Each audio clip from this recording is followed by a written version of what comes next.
Hello दोस्तों, स्वागत है आपका क्रेजी क्रिप्टो मिंटू में। बात करेंगे मार्केट अपडेट, कार्डानो अड्डा और लूना। चलिए वन बाई वन कवर करते हैं।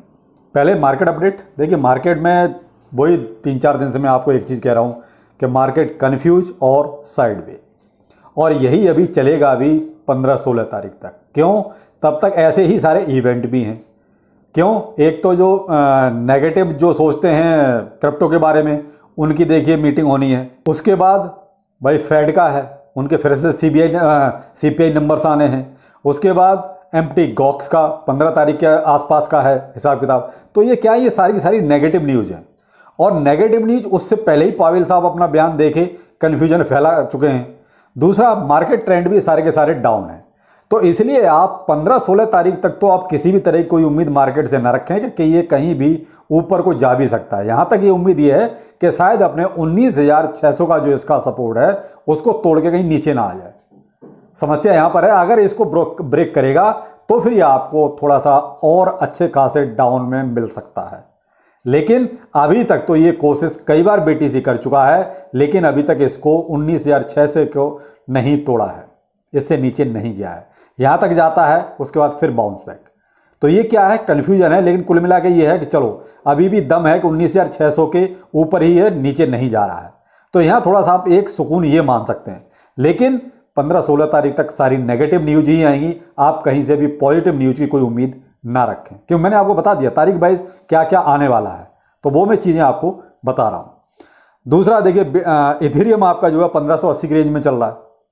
तो कुल मिला के इथेरियम में थोड़ा बहुत आपको अपवर्ड हल्का सा मिल सकता है। लेकिन अब क्या हो गया है, ये भी बहुत दिनों से न्यूज़ चली आ रही है। तो देखिए किसी भी एक न्यूज़ का कोई बहुत ज़्यादा दिन तक असर नहीं रहता है। इथेरियम मर्ज बहुत दिनों से ये सब हो रहा है, और बहुत दिनों से ये सब अप एंड डाउन चल भी रहा है। तो इथेरियम मर्ज की न्यूज़ ही अब देखा जाए तो देखिए बहुत पुरानी हो चुकी है। दूसरा, विटालिक इस चीज़ को पहले ही कह चुका है कि भाई इथेरियम मर्ज हो रहा है, ना कि इससे और कुछ फायदा होने वाला है।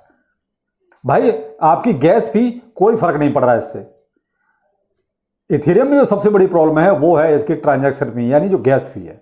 और गैस फी मर्ज जरूर हो रहा है, लेकिन गैस फीस कम नहीं हो रही है। कहीं मामूली सा कोई फर्क आएगा जिसका कोई बहुत ज़्यादा यूज नहीं है। तो इसलिए अब ये न्यूज भी ये मान लीजिए पुरानी हो चुकी है। अब इथेरियम में कितना सर जाएगा ये नहीं ज़्यादा कह सकते, क्योंकि अब तो ये ऐसे ही चलेगा।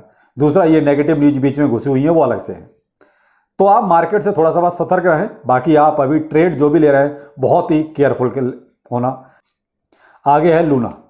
देखिए लूना में भी जो न्यूज़ चल रही थी बाइनेंस वाली, वो भी अब देखिए पुरानी हो चुकी है। और वही लूना में एक न्यूज़ थी बर्निंग की और बाइनेंस के सपोर्ट की। मैंने आपको पिछले वीडियो में भी लूना का जो ये बर्निंग और बाइनेंस सपोर्ट का जो था पूरा क्लियर करके बताया था कि आगे ये इसका प्राइस क्यों ऊपर जा रहा है।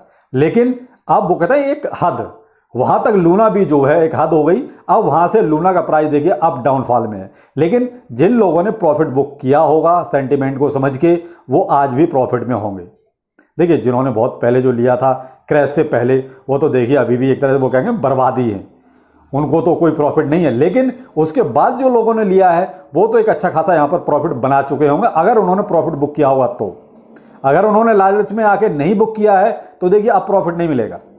क्यों? अब डाउन ट्रेंड शुरू हो गया। एक हद होती है कि वो न्यूज की एक पीक थी जहां तक लूना का प्राइस गया, अब वहां से देखिए अभी थोड़ा सा ये अब डाउन ट्रेंड में ही आएगा। ये देख लीजिए 3x033 की रेंज तक गया प्राइस, अब वहां से नीचे आना शुरू हो गया और अब 3x025 की सीरीज पे आ गया है।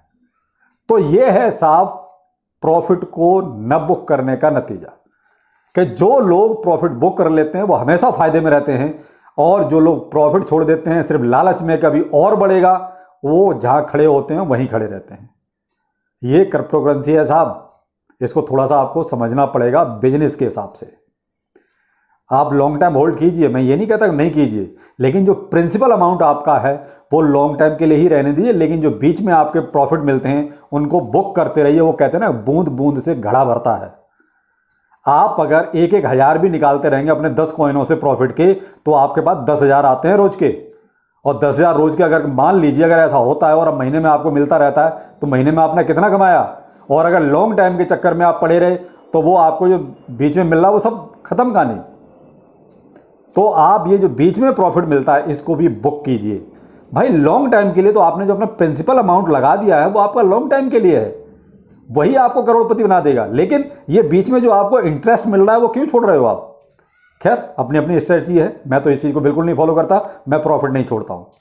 और जो लोग मुझे फॉलो करते हैं मैं उनको भी यही कहता हूँ कि आप प्रॉफिट मत छोड़िए, ये आपका जो आपने प्रिंसिपल लगाया हुआ है उसका एक तरह से इंटरेस्ट मान लीजिए, वो इंटरेस्ट आपको मिल रहा है।